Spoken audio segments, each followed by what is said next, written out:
একদিন আগে অপারেশন সিঁদুর পরিচালনা করেছিল ভারত পাকিস্তানের বিরুদ্ধে। এখন পরিস্থিতি এমন, রীতিমতো কাঁপাকাঁপি শুরু হয়েছে।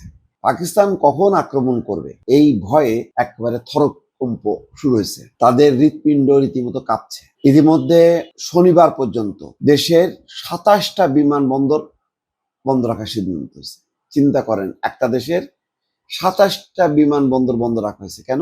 ওই যে পাকিস্তান কখন কোন দিক দিয়ে হামলা চালায়। 400টা ফ্লাইট বাতিল করা হয়েছে। 400 ফ্লাইট বাতিল করা হয়েছে। এখন অপেক্ষা করছে যে কখন কোন দিক দিয়ে পাকিস্তান হানা দেয়। সূত্রের খবর, এই সামরিক অস্থিরতার পরিস্থিতিতে ভারতের যেসব বিমানবন্দর বন্ধ রাখা হয়েছে সেগুলো হচ্ছে শ্রীনগর, জম্মু, লেহ, চণ্ডীগড়, অমৃতসর, লুধিয়ানা, পটিয়ালা, ভাতিন্ডা, হালওয়ারা, পাঠানকোট, ভুস্তর, সিমলা, গগ্গল, ধর্মশালা, কিশোরনগর সহ মোট 22টা।